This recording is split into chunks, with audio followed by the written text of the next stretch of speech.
The evidence for pre-planning and setting up a situation for a disaster is overwhelming. What you are about to see is part of a 2-year undercover investigation into the leftist radicalization embedded within the climate justice movements, one in particular, the Sunrise Movement.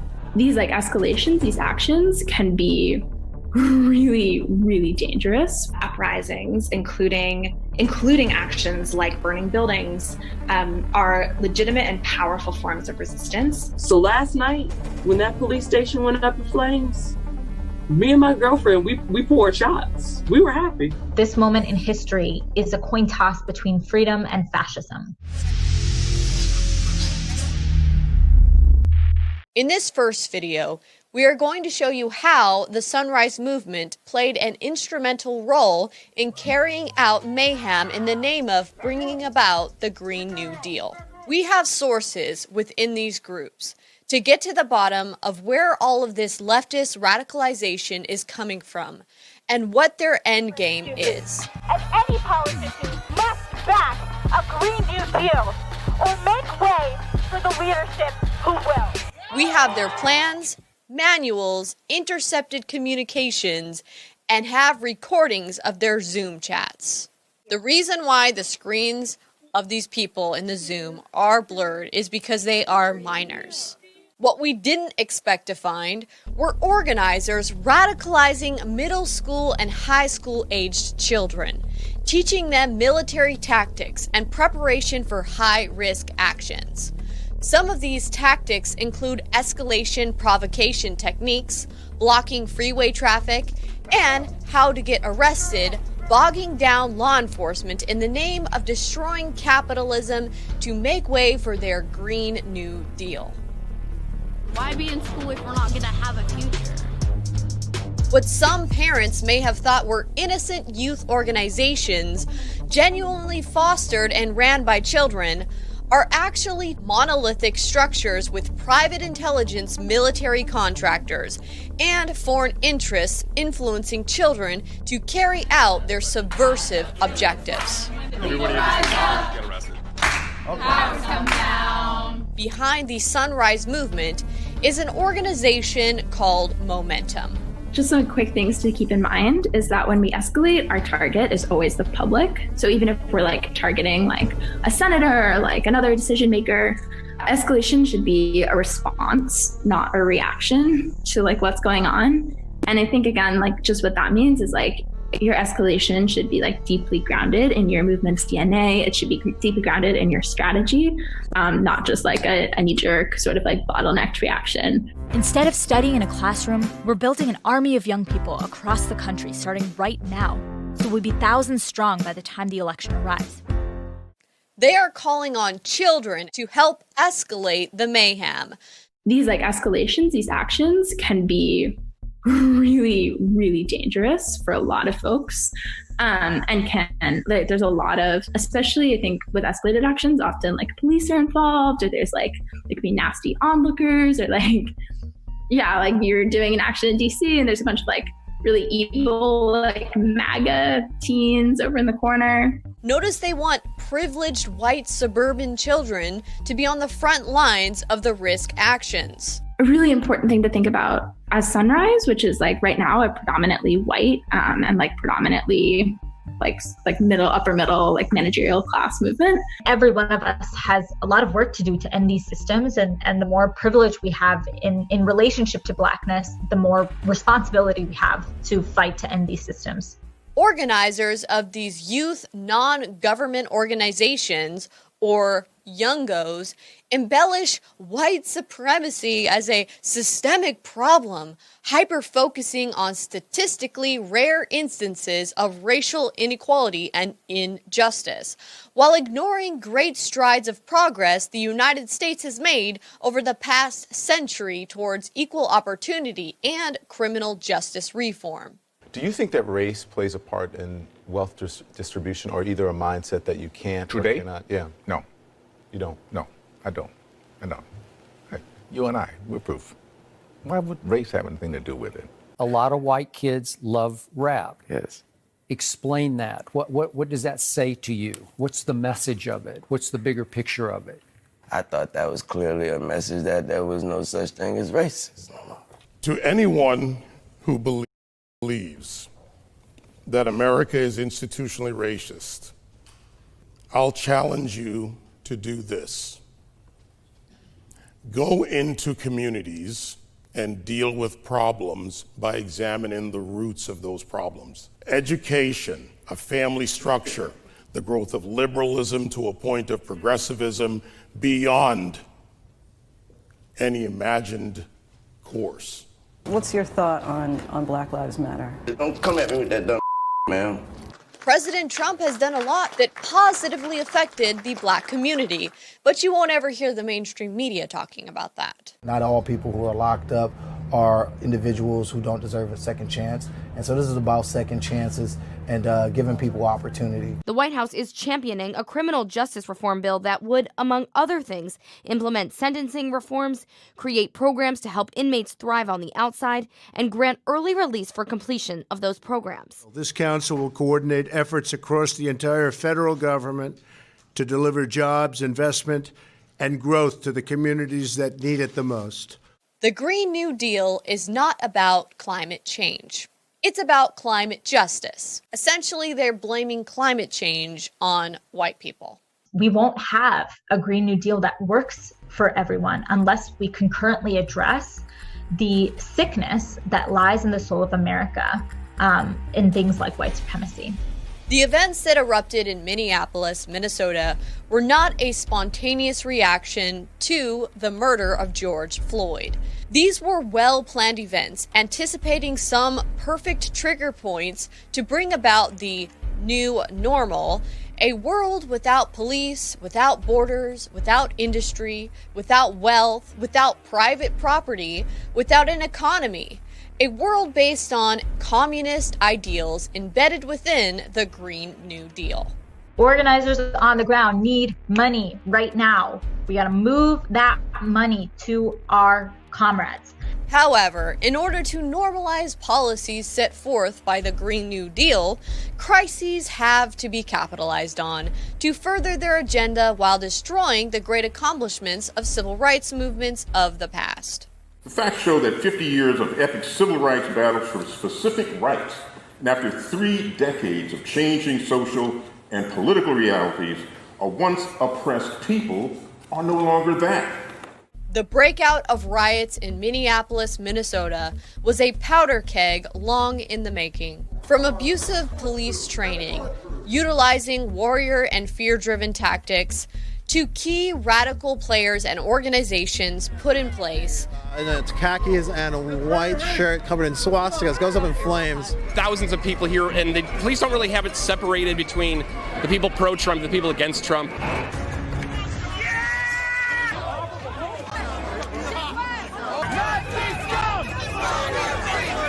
Trump supporters and this is Minneapolis, Minnesota.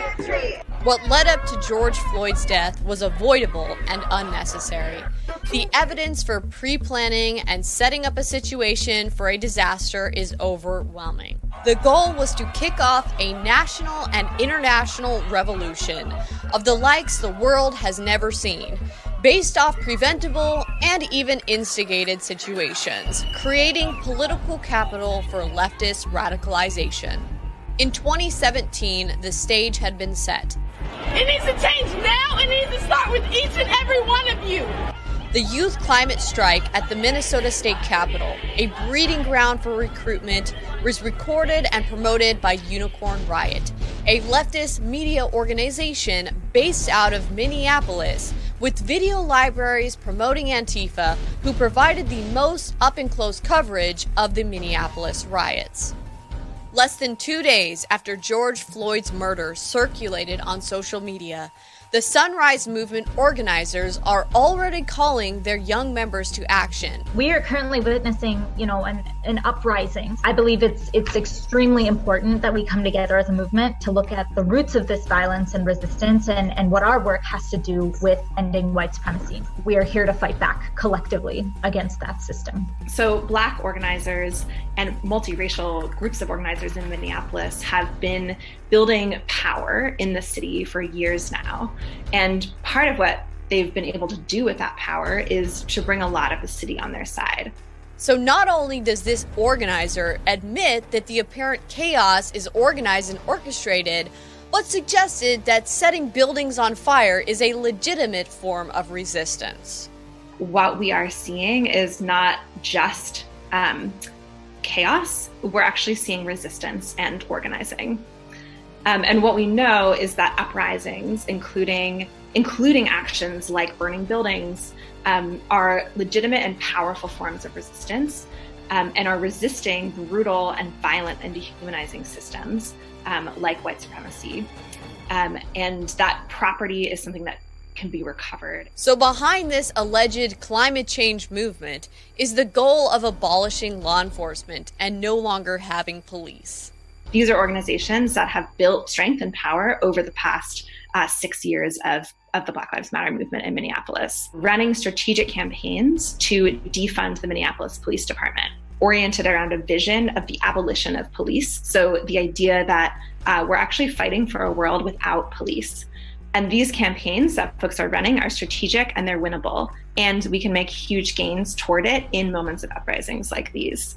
Notice they are segregationists, not much different from the white supremacists they point at as perpetuating systemic white supremacy. So we are going to head into breakout groups based on our racial identities. Yep, so white folks, you're gonna stay here. Just don't click anything, just hold tight. Black African American folks, here's your link, and non-Black POC folks, here you go as well. Gabby's going to redrop in the chat the 4 groups that are on the front lines of this fight. Black Visions, Reclaim the Block, Louisville Community Bail Fund, and Dream Defenders. Wow, they were already in the works to get funds to rioters to help them mobilize and bail them out of jail. Keith Ellison, an Antifa-supporting Democrat, former representative and deputy chair of the Democrat National Convention, is the current Attorney General for the state of Minnesota. Ellison was in a position to push for criminal justice reform prior to George Floyd's murder. So why didn't he? 𝐫𝐢𝐸 Omar, the radical progressive Minnesota representative whose district includes Minneapolis, was alleged to have been seen mingling with Antifa protesters at a Trump rally in Minnesota 7 months earlier with her married boyfriend, Tim Minette. Though the Democrat mayor demanded that brutal police tactics be restricted in Minneapolis, the tactics were allowed to continue. Notice the organizations and some of the most outspoken Democrats against President Trump actually facilitated, if not helped, in the pre-planning of these riots that uniquely happened in Democrat-controlled areas. Is it because they have Democrat attorney generals, DAs, mayors, governors, etc., all ready to let these rioters right back out of jail when they get caught? 𝐫𝐢𝐸 Omar has been an apologist for militant groups fighting in Syria, fighting alongside with Antifa militant groups. Groups like the International Revolutionary People's Guerrilla Forces, it is clear that this is the time for anarchist revolutionaries to act without hesitation. Where was she when preventative measures could have been taken to prevent the riots?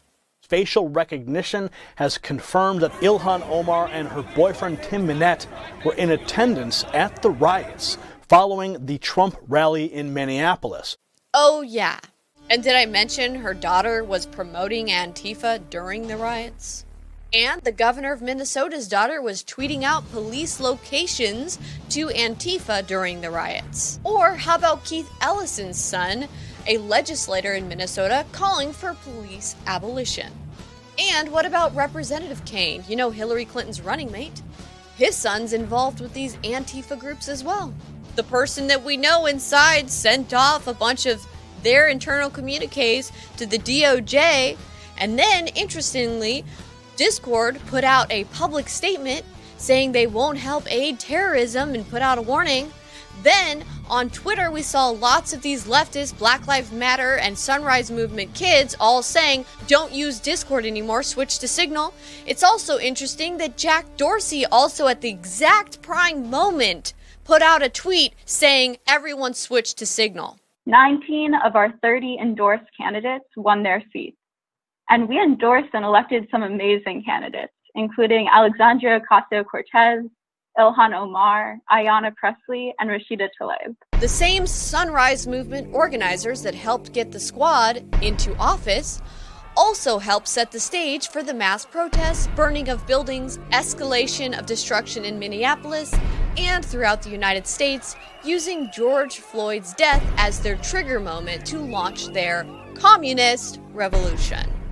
On June 1st, after days of riots, burning of businesses, many of which Black-owned, after killings and mob beatings on the street, AOC participated in a private Zoom conference with leadership from the Sunrise Movement, promoting more escalation. You know, there are folks that are dismayed at the violence and at the destruction.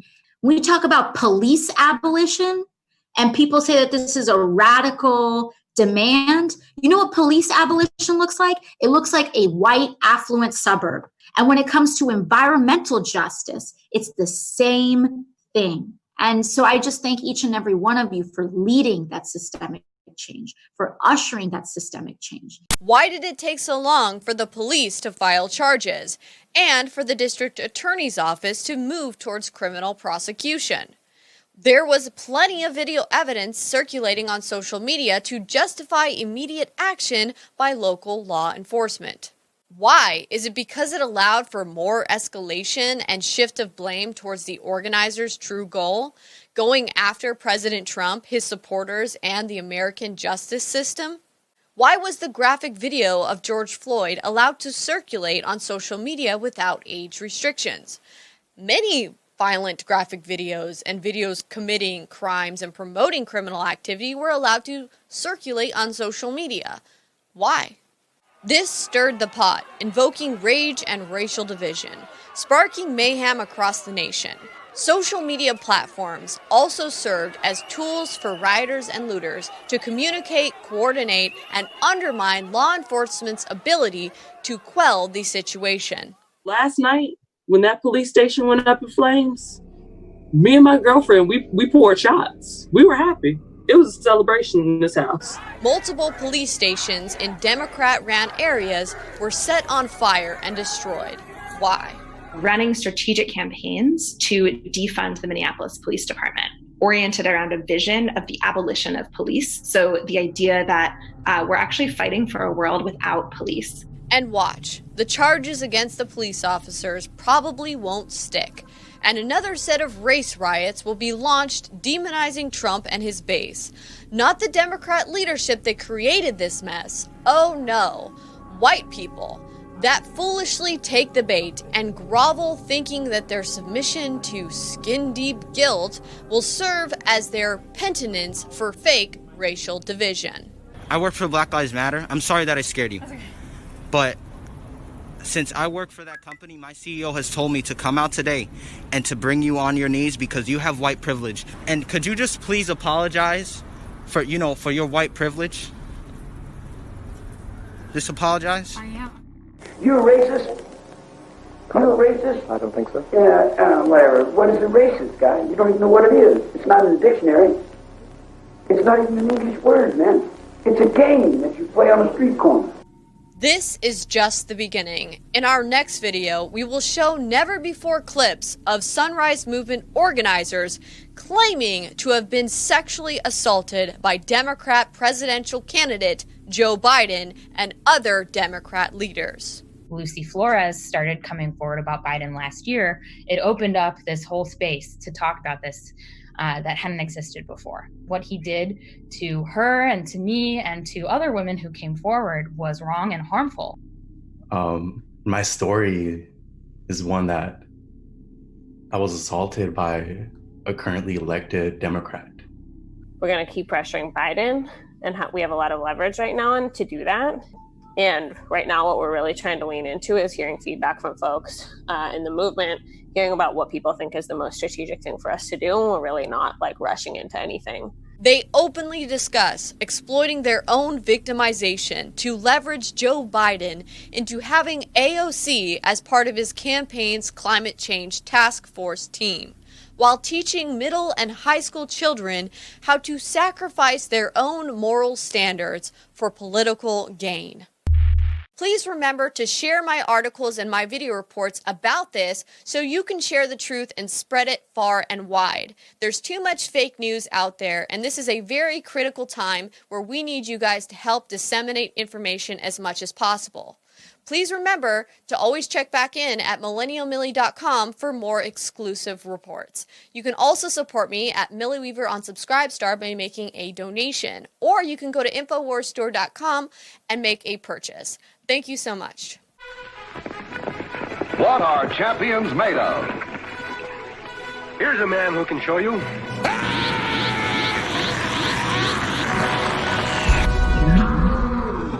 888-253-3139, 888-253-3139, 888-253-3139 is the